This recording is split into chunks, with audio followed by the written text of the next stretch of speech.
Enemy number one, cigarette butts.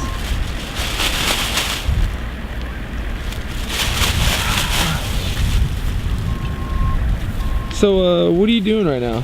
Right now, I'm cleaning up some trash.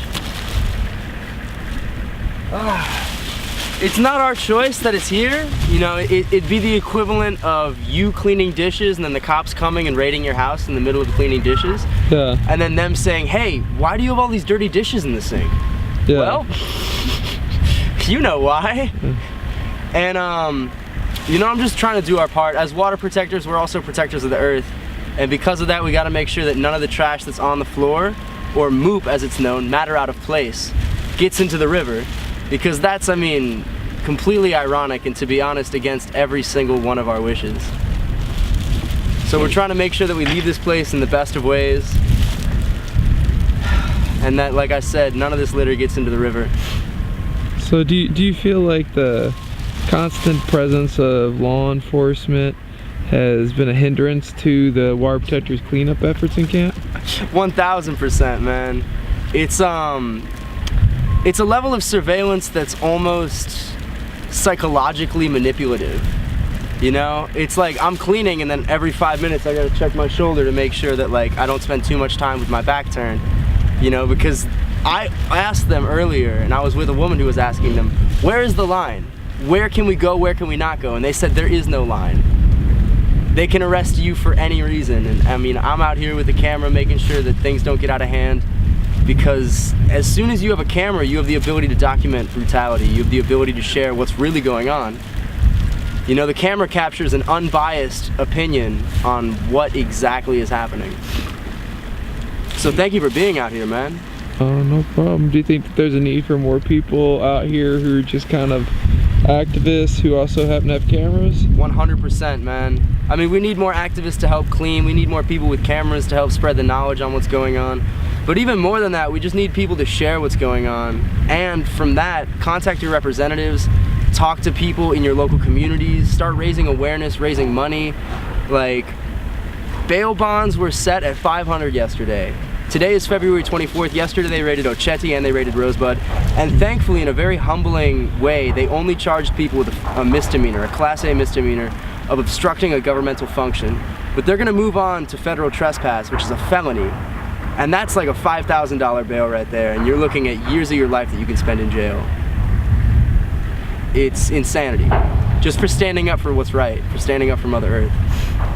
No, over the kind of the days and the weeks leading up to the raid, it seemed like that a lot of the camps like Rosebud and Oceti suffered a lot of loss of personnel and everything, people who would have been involved in the cleanup effort who were scared off. Do you think that affected the water protectors' ability to get the camp cleaned in time? Absolutely, man. I mean, when you look at it, tens of thousands of people have passed through these camps. And every single one of us, just by nature, creates trash. It's what we do as humans. But even more than that, like, you come in here, instead of buying a 5-gallon jug, you buy a 24-pack of water bottles. You know, disposable plastic ones. And the caps get separated, and the bottles drop, and the wind blows them everywhere, and before you know it, they're gone, and they're on the ground. And what also coincides with is all the snow started melting. So all the litter that's here from months, nearly half a year, has been exposed, and it's perfect because we get to pick it up again. But it makes it look like it's really, really messy, when really, before, it just was invisible. You know, you couldn't see the litter because it was buried by snow. So do you think that cleanup efforts that were being mounted by the tribe, aided by water protectors and maybe veterans coming in with the new veteran wave, would have been able to clean the camp up in time? If they would have given us an extra week, and if every single person at Oceti got a garbage bag and just for 8 hours came through and picked up litter, all as one unified group, we could have got that place cleaned in 1 week. I believe that. And I think the most criminal thing about this is that they're kicking us out, and then all of the resources that were left behind, all of the clothes, all of the shelters, all of the sleeping bags, the bedding material, it could have gone to good homes, but instead it's just being bulldozed and thrown into a dump. And that's criminal in my mind. That could have gone to homeless people, that could have gone to people on the reservation, that could have gone to veterans.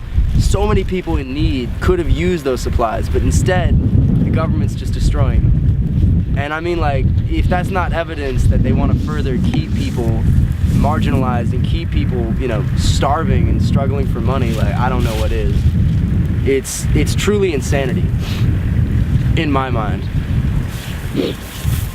Well, I noticed that, you know, in the days leading up to the Chetty falling is the work crews that the Army Corps had brought in were doing things like bending over all the flagpoles to the ground. Do you think that those flagpoles were some kind of ecological threat to the river? Do you think there was a reason to bend those flagpoles over? I think it's completely to destroy morale of camp members, and especially of the native population.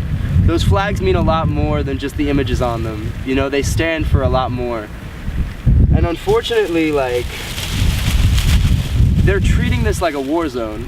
Like, for all intensive purposes, the government is at war with the native population and with anyone who stands as an ally with them.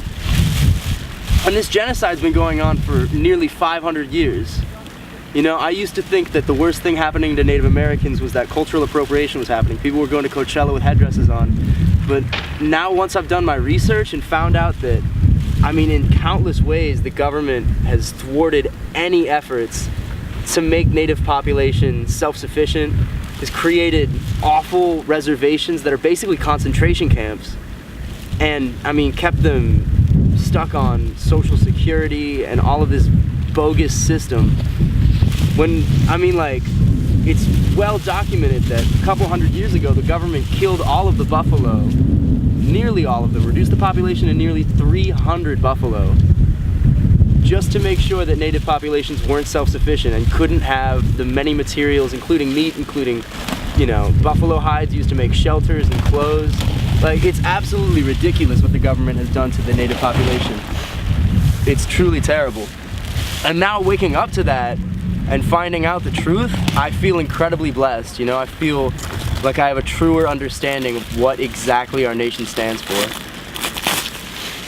Do you think, you seem like you've taken some sense of personal responsibility to try to do something about it. Do you think that more people should do something like that? I think that it's every single person's responsibility to stand up for what's right and to stand up for what they believe in. And personally, the government and the entirety of the world has you distracted with video games, television, all of this beautiful, bright, flashing light, when really the only thing you need, truly, food, warm shelter, good friends, and a purpose. You know what I'm saying? A purpose for why you want to live and what you want to do that day. And all of that stuff is right here. Right here. So, what are your thoughts on the guys on the other side that oppose you? I mean, the way they look at it, you know, you guys are the enemies. You guys are the ones causing the problems. I love them, to be honest. Like, to be real with you, I wouldn't be here without them. And I understand them as humans, you know? Like, I understand that there is no division between us. That, like, if we want to create that division and if we want to live in that division, you can. But that truly, like, if you treat them with respect, and if you treat them with dignity and you see them as brothers, like, there's absolutely nothing which stands in the way. They're just living in a lie, really. You know, they've been socialized, and especially with boot camp, they've been kind of broken down as an individual and made a cog in a machine. It's not their fault, you know, it's more the machine's fault, because the machine is corrupt and the machine is broken. But they, I mean, they're just humans, you know, they're just working to get a job. Most of them have families that they love and they care about, and they just don't understand that, like, homie, we're fighting for your water. Like, I'm doing this because I understand that this pipeline will horribly, horribly affect billions of people if it bursts. And that's the thing about pipelines, they leak. It's an unfortunate truth. And I pray to Creator, I pray to God that this pipeline doesn't leak. As much as I would like to say I told you so, and you guys are idiots, I pray to God that this pipeline doesn't leak. That this stays solid for forever, you know, if it ends up going in the ground, which unfortunately is a reality. All right. Yeah, heck yeah. Thank you, brother. Bro, you're so welcome.